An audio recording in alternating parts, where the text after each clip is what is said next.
Assalamualaikum warahmatullahi wabarakatuh. Perkenalkan, kami dari kelompok A13 mengenai tentang bioenergi energetika. Yang pertama, saya akan memperkenalkan terlebih dahulu anggota kami. Yang pertama ada Nabila Putri Mulyana dan saya dari sendiri. Untuk materi pertama akan dijelaskan oleh saya sendiri.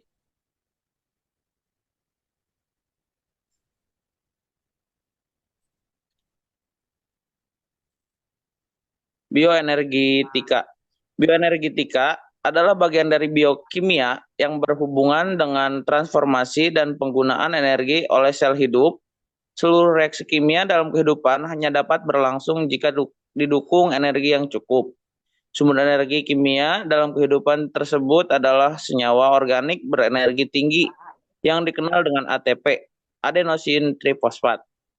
ATP juga adalah sumber energi langsung bagi semua kegiatan metabolisme di dalam sel.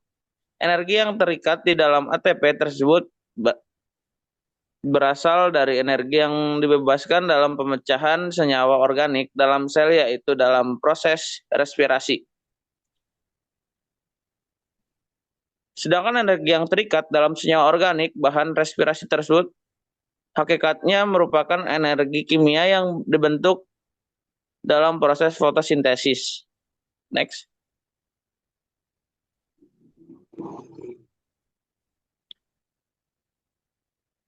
Ada beberapa tahapan. Yang pertama, transformasi energi oleh klorofil, transformasi energi oleh mitokondria, transformasi energi oleh sel.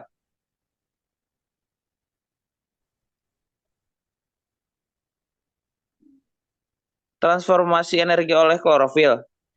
Fotosintesis adalah suatu proses metabolisme pada tanaman untuk membentuk karbohidrat yang menggunakan karbon dioksida atau disebut dengan CO2 dari udara bebas dan air H2O dari dalam tanah dengan bantuan cahaya matahari dan klorofil. Pada dasarnya, fotosintesis adalah proses perubahan energi cahaya matahari menjadi energi kimia yang tersimpan dalam sel berupa gula. Inilah yang membedakan tumbuhan dengan hewan dan manusia. Selain tumbuhan tingkat tinggi, fotosintesis juga terjadi pada tumbuhan pakis, lumut, ganggang, hijau, biru, merah, dan coklat. Berbagai mikroba, yaitu protozoa dari golongan Euglena, bakteri belerang ungu, Thiorhodaceae, dan bakteri belerang biru, Chlorobacteriaceae. Next. Nah, untuk selanjutnya akan dipaparkan oleh saudara Nabila. Oke, yang Silakan. selanjutnya itu transformasi energi di dalam mitokondria. Energi bebas dari katabolisme bahan bakar tidak dipindahkan secara langsung ke reaksi yang membutuhkan energi, tetapi digunakan untuk mensintesis senyawa yang berfungsi sebagai zat antara berenergi tinggi atau senyawa antara atau Karier energi bebas yang terpenting pada sel hidup adalah adenosin trifosfat atau ATP. Selain dalam bentuk ATP, pemindahan energi kimia dari reaksi-reaksi katabolisme ke anabolisme juga dalam bentuk atom hidrogen atau elektron. Energi bebas dari atom hidrogen berenergi tinggi diperolehkan dari bahan bakar sel oleh kerja enzim dehidrogenase yang mengkatalisis perpindahan atom hidrogen dari molekul bahan bakar kepada koenzim, khususnya terutama bentuk teroksidasi nikotidamid adenin di nukleotida fosfat atau NADP+. Bentuk tereduksi atau yang membawa H disingkat NHDPH, merupakan elektron yang kaya energi dari reaksi katabolik menuju anabolik. Ini ada strukturnya, yaitu ada NADP dan hidrolis ATP dan ADP. Selanjutnya fungsi nukleosida trifosfat untuk biosintesis. Uridin trifosfat atau UTP untuk sintesa polisakarida. Guanosin trifosfat atau GTP untuk sintesa lipida. Sitidin trifosfat CTP untuk sintesa protein. Denosin trifosfat atau disebut DATP untuk sintesa DNA. Deoksiguanosin trifosfat atau DGTP untuk sintesa DNA. Dioksisitidin trifosfat DCTP untuk sintesa DNA dan deoksitimidin trifosfat DTTP untuk sintesa DNA. DNA, ATP, UTP, GTP, CTP yaitu untuk sintesa RNA. Selanjutnya akan dibacakan oleh Ridwan. Baik, di sini saya akan melanjutkan penjelasan dari Nabila, yaitu klasifikasi bioenergetika, rantai transport elektron dan fosforilasi oksidatif. Yang pertama, kompleks NADH dehidrogenase terdiri dari 43 rantai polipeptida yang mempunyai FMN sebagai gugus prostetik. Senyawa ini berfungsi untuk mengkatalisis reaksi NADH plus H plus dan plus FMN. Lebih sama dengan NAD plus FMNH2, yaitu mempunyai pusat besi sulfur yang mentransfer elektron dari FMNH2 ke karier berikutnya, yaitu koenzim Qi. Kompleks 1 juga disebut NADH-, koenzim Qi. Redukat karena elektron yang terlibat dalam reaksi ini digunakan untuk mereduksi koenzim Qi. Penghambat yaitu amital, rotaneon, dan pyridin A. Yang kedua, kompleks 2 suksinat dehidrogenase merupakan titik masuknya FADH2 yang diproduksi oleh suksinat dehidrogenase. Elektron dari FADH2 akan didonorkan ke ubikuinan melalui pusat FES sehingga disebut juga suksinate koenzim Qi reduktase. Yang ketiga, kompleks 3 struktum BC1 merupakan protein kecil dalam sistem transport elektron dan satu-satunya protein yang tidak dalam bentuk kompleks. Yang keempat yaitu sitokrom AA3 sama dengan sitokrom oksidase.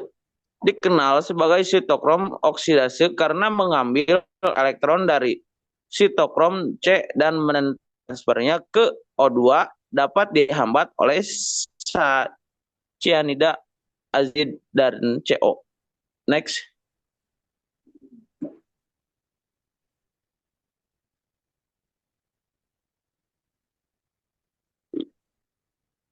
Selanjutnya ada transformasi energi oleh sel.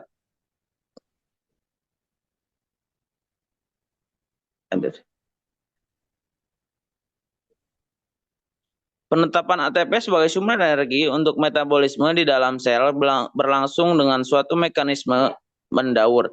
ATP berperan sebagai alat angkut energi kimia dalam reaksi katabolisme ke berbagai proses reaksi dalam sel yang membutuhkan energi seperti proses biosintesis, proses pengangkatan, proses kontraksi otot, proses pengaliran listrik dalam sistem syaraf, dan proses pemancaran sinar bioluminesensi yang terjadi pada organisme tertentu seperti kunang-kunang. ATP terbentuk dari ADP dan PI dengan suatu reaksi fosforilasi yang dirangkaikan dengan proses oksidasi molekul penghasil energi. Selanjutnya ATP yang terbentuk ini dialirkan ke proses reaksi yang membutuhkan energi dan hidrolisis menjadi ADP dan fosfat anorganik PI. Demikian seterusnya sehingga terjadilah suatu mekanisme daur ATP-ADP secara kontinu dan berkeseimbangan. Bisa dilihat pada gambar 4.1. Dalam hal ini, gugus fosfat ujung dapat pada molekul ATP secara kontinu dipindahkan ke molekul penerus gugus fosfat dan secara kontinu pula diganti oleh gugus fosfat lainnya selama katabolisme. Untuk penjelasan selanjutnya saya serahkan kepada Saudara Nabila. Oke, selanjutnya adalah peran fisiologi. Sehubung dengan pendefinisian karakteristik profil bioenergi manusia yang sehat. Pertimbangan pertama adalah jenis sel sirkulasi mana yang digunakan. Karena banyaknya variabel mitokondria yang terkandung dalam setiap jenis sel darah dan ekspresi diferensial protein mitokondria untuk mendukung spesialisasi fungsi masing-masing jenis sel darah. Sel-sel ini memiliki profil bioenergi yang berbeda pada awal. Perbandingan profil bioenergi pada tipe sel darah yang berbeda dari individu yang sama menunjukkan bahwa monosit, liposit, dan trombosit memiliki respon yang kuat terhadap modulator mitokondria yang digunakan dalam MST. Sementara neutrofil memiliki sedikit perubahan pada OCR dengan modulator ini, sehingga menunjukkan peran yang minimal untuk fosforilasi oksidatif pada neutrofil.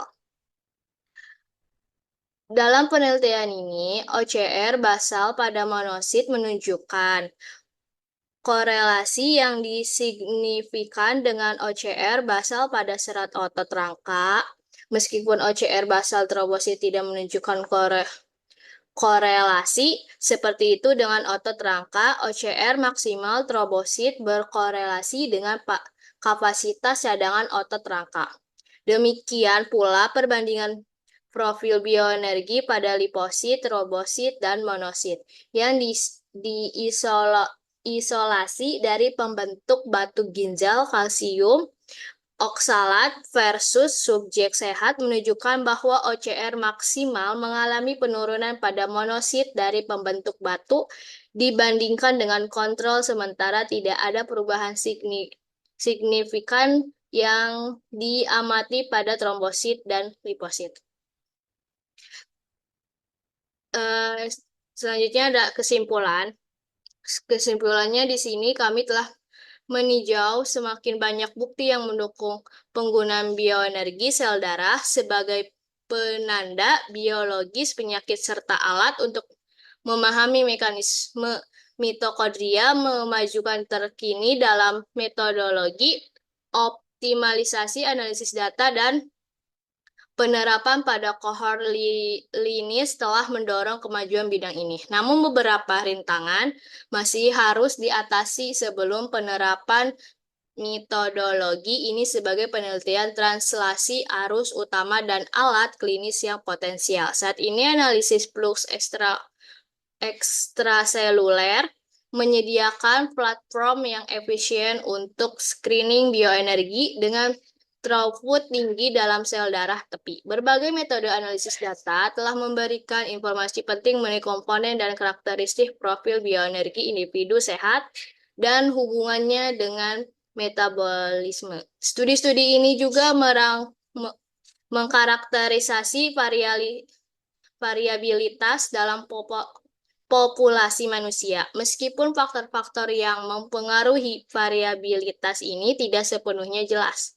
Meskipun penelitian terbaru dalam mendefinisikan pengaruh indeks massa tubuh yang ekstrim terhadap bioenergi sel darah, penelitian yang lebih ekstensif diperlukan untuk mengetahui sepenuhnya pengaruh faktor-faktor ini dalam satu kesatuan serta menguji pengaruh variabel demografi lainnya termasuk ras, etnis, dan gender.